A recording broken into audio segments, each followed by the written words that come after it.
Hello, आज हम लोग डिस्कस कर लेते हैं हेल्पर टी सेल्स को। लेकिन कल के वीडियो में हम लोगों ने तय किया था कि आज हम लोग मैच्योरेशन ऑफ टी लिम्फोसाइट्स की बात करेंगे। लेकिन मुझे ऐसा लगता है कि पहले हेल्पर टी सेल्स और साइटोटॉक्सिक किलर सेल को डिटेल में पढ़ लेना जरूरी है। तो बिना टाइम वेस्ट किए हेल्पर टी सेल्स के बारे में पढ़ना स्टार्ट करते हैं। तो जो पहला पॉइंट लिखा हुआ है वो यही लिखा हुआ है कि ये जो हमारी हेल्पर टी सेल्स होती हैं इनको CD4 पॉजिटिव टी सेल्स भी बोलते हैं। तो ऐसा क्यों बोलते हैं? कल भी हम लोगों ने डिस्कस किया था मॉलिक्यूल्स पढ़ते वक्त, जब हम लोग ये पढ़ रहे थे कि कौन कौन से मॉलिक्यूल्स होते हैं जो टी सेल के सरफेस पर एक्सप्रेस होते हैं। तो वहां हम लोगों ने दो को रिसेप्टर्स की बात की थी जो हमारे हेल्पर टी सेल और साइटोटॉक्सिक किलर सेल के ऊपर प्रेजेंट होते हैं।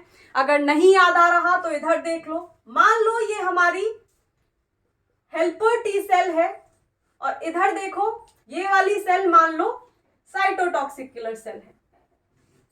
तो हेल्पर टी सेल के ऊपर जो को रिसेप्टर प्रेजेंट होता है वो को रिसेप्टर होता है CD4 को रिसेप्टर, और जो साइटोटॉक्सिक किलर सेल के सरफेस पर को रिसेप्टर प्रेजेंट होता है वो होता है CD8 को रिसेप्टर। तो क्योंकि हेल्पर टी सेल के सरफेस पर ये CD4 को रिसेप्टर होता है तो इसीलिए ये जो सेल्स होती हैं ये CD4 पॉजिटिव सेल्स होती हैं। तो पॉजिटिव यहां पर जो इंडिकेट कर रहा है वो इस पर्टिकुलर मॉलिक्यूल की प्रेजेंस को इंडिकेट कर रहा है। तो उसी तरीके से हम इसका तीसरा नाम भी रख सकते हैं, और वो क्या होगा? वो ये होगा क्योंकि हेल्पर टी सेल के सरफेस पर ये दूसरा को रिसेप्टर जो कि CD8 है ये प्रेजेंट नहीं होता है। तो CD8 नेगेटिव टी सेल्स कहलाएंगी ये। तो अब बात समझ में आई कि ये जो हमारी हेल्पर टी सेल होती हैं, इन हेल्पर टी सेल के सरफेस पर क्योंकि CD4 को रिसेप्टर प्रेजेंट होता है इसी वजह से ये cell CD4 positive T cells होती हैं। और क्योंकि दूसरा को रिसेप्टर जो साइटोटॉक्सिक किलर सेल के सरफेस पर तो प्रेजेंट होता है लेकिन हेल्पर टी सेल के सरफेस पर प्रेजेंट नहीं होता है, तो इसलिए ये जो सेल होंगी क्योंकि दूसरा को रिसेप्टर CD8 मॉलिक्यूल इनके सरफेस पर प्रेजेंट नहीं है तो इनको हम CD8 नेगेटिव टी सेल्स भी बोलते हैं। अब किसी के नाम जानने के बाद हम लोग अगली बात क्या जानने की कोशिश करते हैं उसके बारे में, उसका काम। तो आप देख लेते हैं कि ये जो हेल्पर टी सेल है ये काम क्या करती हैं।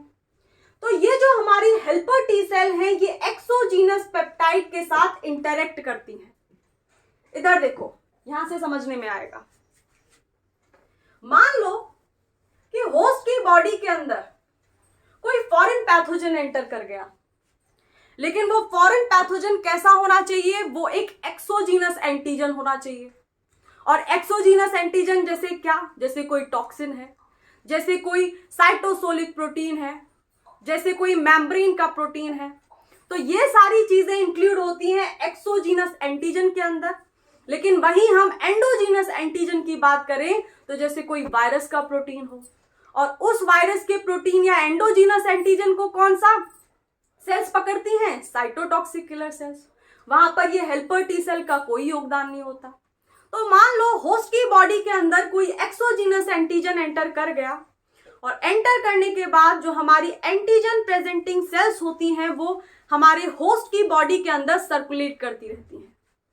तो ये देखो, इस इधर एंटीजन प्रेजेंटिंग सेल है और ये होस्ट की बॉडी के अंदर सर्कुलेट कर रही है। और जैसे ही इस एंटीजन प्रेजेंटिंग सेल को वो फॉरेन पैथोजन, वो एक्सोजीनस एंटीजन होस्ट की बॉडी के अंदर दिखाई देगा, ये उसको रिकॉग्नाइज कर लेगी कि भाई ये हमारा प्रोटीन तो नहीं है, ये होस्ट का प्रोटीन तो नहीं है, मतलब ये एक नॉन सेल्फ एंटीजन है। और जैसे ही इस एंटीजन प्रेजेंटिंग सेल को ये बात पता चलेगी, ये उस पर्टिकुलर एक्सोजीनस एंटीजन को पकड़ेगी और पकड़ने के बाद अपने लाइसोसोम के अंदर भेज देगी एंडोसाइटोसिस प्रोसेस से। ये डिटेल में डिस्कस कर चुके हैं, अगर नहीं पढ़ा है तो आप लोग MSc 1 और MSc 2 वाली वीडियो चेक कर लीजिए, मैं आपको लिंक डिस्क्रिप्शन में दे दूंगी, ठीक है। तो ये प्रोसेसिंग वहां से बेटर समझने में आएगी, क्योंकि इतना डिटेल तो हम दोबारा से डिस्कस नहीं कर सकते। तो फिलहाल देखो, ये एंटीजन प्रेजेंटिंग सेल उस एक्सोजीनस एंटीजन को उठाएगी और अपनी काल कोठरी में भेज देगी, और काल कोठरी एक ही होती है इम्यून सेल्स के पास, लाइसोसोम। क्योंकि लाइसोसोम के पास बहुत सारे हाइड्रोलिटिक एंजाइम्स होते हैं। कौन कौन से? जैसे ग्लाइकोसाइडेज, प्रोटीएज, लाइपेज।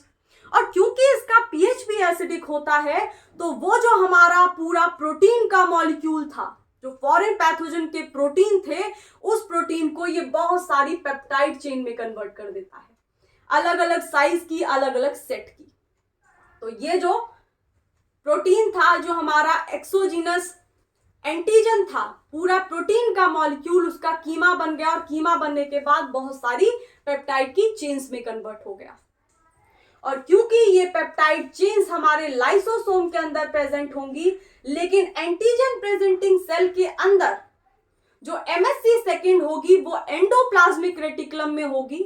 तो फिर क्या करेगी ये एंटीजन प्रेजेंटिंग सेल? उस एमएससी सेकेंड के लिए भी सिग्नल भेजेगी कि भाई मैंने कोई बाहर का प्रोटीन पकड़ा है, जल्दी से आओ, इसकी प्रोसेसिंग करनी है। तो फिर एमएससी सेकेंड की प्रोसेसिंग होगी, एंडोप्लाज्मिक रेटिकुलम से वो लाइसोसोम में आएगा, और लाइसोसोम में आने के बाद यहां पर ये उस पर्टिकुलर पैथोजन का, उस एक्सोजीनस एंटीजन के पेप्टाइड प्रेजेंट है, और जिस पर्टिकुलर पेप्टाइड के लिए उस एमएससी सेकेंड ग्लाइकोप्रोटीन की एफिनिटी ज्यादा होगी, उसको वो पकड़ लेगी। मान लो इसको पकड़ लिया, इसके लिए एफिनिटी ज्यादा थी इस ग्लाइकोप्रोटीन की, और पकड़ने के बाद लाइसोसोम से सीधा रेस लगाएगी, और रेस लगा के कहां पहुंच जाएगी? इस एंटीजन प्रेजेंटिंग सेल की प्लाज्मा मेम्ब्रेन पर। तो ये आ गई एमएससी सेकेंड इस एंटीजन प्रेजेंटिंग सेल की प्लाज्मा मेम्ब्रेन पर, और पकड़ करके किसको लाई है? पेप्टाइड को। आई चीजें समझ में? अभी कहानी खत्म नहीं हुई है, आगे देखो, अभी कथा एक और भाग है, सुनो। अब ये तीनों एंटीजन प्रेजेंटिंग सेल के सरफेस पर MSC2 ग्लाइकोप्रोटीन और MSC2 ग्लाइकोप्रोटीन ने पकड़ा हुआ है, जकड़ा हुआ है उस पर्टिकुलर एक्सोजीनस पेप्टाइड के, एंटीजन के उस पेप्टाइड को, हाई एफिनिटी पेप्टाइड को। अब ये तीनों घूमेंगे और घूम घूम कर देखेंगे कि भाई इनको कहीं हेल्पर टी सेल मिल जाए, यही जिसके बारे में हम बात कर रहे हैं। और जैसे ही इनको होस्ट की बॉडी के अंदर किसी जगह पर हेल्पर टी सेल मिलेगी, तो उस हेल्पर टी सेल को, इसको मान लो ये हेल्पर टी सेल है, और हमको ये बात पता है, ऑलरेडी पढ़ चुके हैं एंटीजन प्रोसेसिंग एंड प्रेजेंटेशन के अंदर भी, और भी कई सारे वीडियोस में, कि ये जो हेल्पर टी सेल होता है, इसके सरफेस पर एक रिसेप्टर प्रेजेंट होता है, यानी एक ताला होता है, जिसको हम नाम देते हैं टी सेल रिसेप्टर, टीसीआर। और ये जो ताला होता है, इसकी चाबी होती है MSC सेकेंड के द्वारा पकड़ा हुआ ये पेप्टाइड। और क्योंकि हमको पता है एक पर्टिकुलर ताले को खोलने के लिए एक स्पेसिफिक ताली चाहिए, मतलब उसके डेड बोल्ट को मैच करती हुई ताली चाहिए, तो जैसे ही ये पेप्टाइड इस टीसीआर के साथ इंटरेक्ट करेगा और इन दोनों के बीच में इंटरेक्शन होगी, वैसे ही ये जो हमारी हेल्पर टी सेल है ये एक्टिवेट हो जाएगी। और भाई एक्टिवेट होने के बाद ये क्या करेगी? Upon activation they secrete cytokines. कौन? Helper T cell. और फिर क्या करेगी ये हेल्पर टी सेल? हमारे बहुत सारे साइटोकाइंस के मॉलिक्यूल को सिक्रीट करेगी, और ये जो साइटोकाइंस हैं ये ब्लड में भागेंगे और देखेंगे कि भाई हमारे बाकी के सैनिक किधर हैं, आतंकवादियों ने हमला बोल दिया। तो फिर क्या करेंगे ये साइटोकाइंस? दूसरे जो इम्यून सेल्स हैं, चाहे वो अडेप्टिव इम्यून सेल्स हो, चाहे वो इनेट इम्यूनिटी के इम्यून सेल्स हो, उनको पकड़ पकड़ के लाएंगे कि होस्ट की बॉडी में उस जगह पर आतंकवादियों ने हमला बोल दिया है, चलो। तो सारी सेल्स वहां पर उस लोकेशन पर आ जाएंगे और उस पैथोजन को खत्म कर देंगे। तो देखो यही बात लिख रही है कि जैसे ही ये एक्टिवेशन होगा, एक्टिवेशन होने के बाद ये जो हमारी हेल्पर टी सेल है ये एक्टिवेट हो जाएंगी और बहुत सारे अलग अलग तरीके के साइटोकाइंस को सिक्रीट कर देंगी। मैं बार बार बता चुकी हूं कि साइटोकाइंस क्या होते हैं? छोटे छोटे से सिग्नलिंग मॉलिक्यूल होते हैं, मतलब छोटा पैकेट बड़ा धमाका करने वाली चीज होती है ये। और क्या करती है ये छोटे सिग्नलिंग मॉलिक्यूल बड़े बड़े पाथवे में इन्वॉल्व होते हैं। अपॉप्टोसिस कराना, मेटाबॉलिज्म को एक्टिवेट करा देना, उनको डाउन रेगुलेट करा देना। तो यहां पर ये जो साइटोकाइंस होंगे फिर ये ब्लड में सर्कुलेट करेंगे और दूसरी सेल्स को बुलाकर लाएंगे। मतलब ये एक तरीके से बुलावा देने के लिए होते हैं, इस जगह पे बुला करके लाएंगे और बाकी जैसे ही बाकी सेल्स आएंगी वो उस पैथोजन को खत्म कर देंगी। तो इस तरीके से होस्ट की बॉडी के अंदर एक इम्यून रिस्पॉन्स जनरेट हो जाएगा, रेगुलेट हो जाएगा। तो दूसरा पॉइंट नहीं देखा है, समझने में ना आए तो देखो इधर, वैसे मैं ऑलरेडी समझा चुकी हूं लेकिन फिर भी देख लो कि ये जो हमारे हेल्पर टी सेल होते हैं ये एक्सोजीनस पेप्टाइड के साथ इंटरेक्ट करते हैं। अब एक्सोजीनस पेप्टाइड क्या क्या, कोई टॉक्सिन हुआ, कोई मेम्ब्रेन का प्रोटीन है, कोई साइटोसोल का प्रोटीन है, उस प्रोटीन के साथ ये इंटरेक्ट करते हैं। और कैसे इंटरेक्ट करते हैं, क्योंकि इस प्रोटीन को, इस पेप्टाइड को कौन पकड़ के रखा हुआ है, एमएससी सेकेंड। और ये कहां प्रेजेंट है, प्रोफेशनल एंटीजन प्रेजेंटिंग सेल के सरफेस पर। और ये बात भी हमको पता है कि होस्ट की बॉडी के अंदर मेनली 3 ही प्रोफेशनल एंटीजन प्रेजेंटिंग सेल होती हैं। पहली हमारी बी सेल्स, दूसरी मैक्रोफेजेस और तीसरी होती हैं डेंड्राइटिक सेल्स। तो यही बात लिखी हुई है कि ये जो हेल्पर टी सेल होते हैं ये एक्सोजीनस पेप्टाइड के साथ इंटरेक्ट करते हैं with the help of their TCR. और ये जो हमारा एक्सोजीनस पेप्टाइड होता है ये प्रेजेंट किया जाता है MSC2 ग्लाइकोप्रोटीन के द्वारा। और ये MSC2 ग्लाइकोप्रोटीन कहाँ प्रेजेंट होता है, on professional antigen presenting cell, on the plasma membrane of professional antigen presenting cell. And there are mainly 3 types of professional antigen presenting cells in the body of host, and those are B cells, macrophages and dendritic cells. आगे समझ में।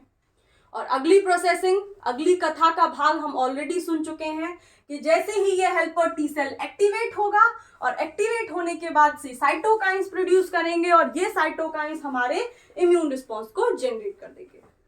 आगे देखो, अब ये जो हमारे helper T cells होते हैं ये जब बनते हैं तो इनका डिफरेंशिएशन होता है और वो डिफरेंशिएशन कुछ स्पेसिफिक मॉलिक्यूल्स की प्रेजेंस में होता है।